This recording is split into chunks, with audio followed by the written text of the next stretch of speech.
శ్రీమద్ రామాయణంలో కిష్కింధకాండనందు 56వ సర్గ సంపాదిని చూసి వానరులు భయపడుట, జటాయువు మరణించినట్లు వానరుల నుండి విని సంపాతి దుఃఖించుట, తనను కిందకి దింపడని అతడు వానరులను ప్రార్థించుట.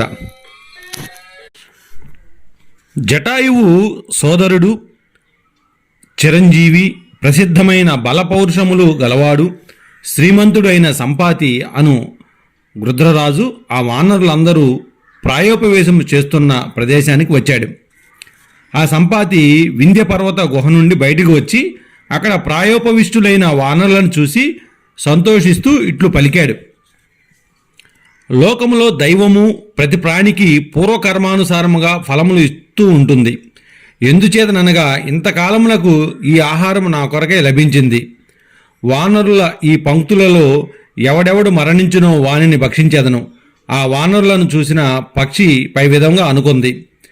ఆహారమునందు ఆసక్తి గల ఆ పక్షి మాటలు విని అంగదుడు చాలా దుఃఖిస్తూ హనుమంతునితో ఇట్లు పలికాడు: సాక్షాత్తు యముడు ఈ గద్ద రూపంలో వంకతో వానరులను చంపడానికై ఇక్కడికి వచ్చినాడు. చూడు, మనము రాముని కార్యము సాధించలేకపోయాము, రాజాజ్ఞను చేయలేకపోయాము. మనకు ఈ ఆపద తెలియకుండా హఠాత్తుగా వచ్చి పడింది.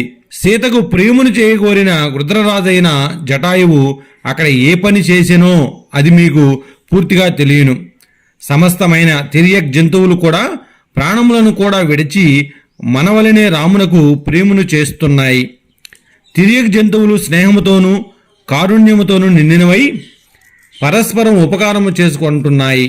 అందుచే ఆ రాముని ఉపకారము కొరకై మీ ప్రాణములను స్వయముగా త్యజించండి. ధర్మము నెరిగిన జటాయువు రామునకు ప్రియము చేశాడు. మనము ప్రాణములకు కూడా తెగించి రాముని కొరకు శ్రమపడి అరణ్యమును చేరాము. కాని సీత కనబడలేదు. యుద్ధములో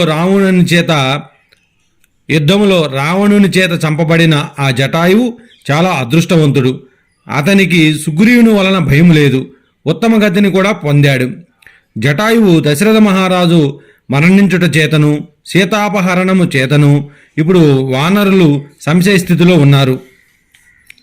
సీతతో కూడా రామలక్ష్మణుల అరణ్యంలో నివసించుట, రాముని బాణము చేత వాలి వధ, రాముని కోపం వలన జనస్థానంలోని సమస్త రాక్షసుల సంహారము, మనకు ఇప్పుడు వచ్చిపడిన ఈ మరణము, ఇవన్నీ కైకేయికి దశరథుడు వరమును ఇచ్చుట చేత కలిగినవి. నేలపై పడి ఉన్న ఆ వానరులను చూసి వారు పలికిన విషాదకరమైన మాటలు విని గొప్ప బుద్ధిగల ఆ సంపాతి చాలా భయపడిన మనసుతో దీనముగా ఇట్లు పలికాడు. తీక్ష్ణమైన ముట్టి గొప్ప ధ్వని గల ఆ సంపాతి ఆ విధంగా అంగదుడు పలికిన మాటలు విని ఇట్లు పలికాడు: నా మనస్సు కంపిస్తున్నట్లు నా ప్రాణముల కంటే అధికముగా ఇష్టుడైన నా సోదరుడైన జటాయువు మరణమును గూర్చి చెప్పుచున్నవాడు ఇతడెవడు? జనస్థానంలో రాక్షసునకు జటాయువునకు యుద్ధము ఎట్టు జరిగింది? నా సోదరుని పేరు నేను చాలా కాలమునకు ఈరోజు వింటున్నాను. మీరు నన్ను ఈ పర్వత దుర్గము నుండి కిందకు దింపవాలని కోరుకుంటున్నాను. చాలా కాలము తర్వాత గుణములు తెలిసినవాడు, పరాక్రమము చేత శ్లాఘింపదగినవాడు అయిన నా తమ్ముని గూర్చి మీరు మాట్లాడట చేత సంతోషిస్తున్నాను.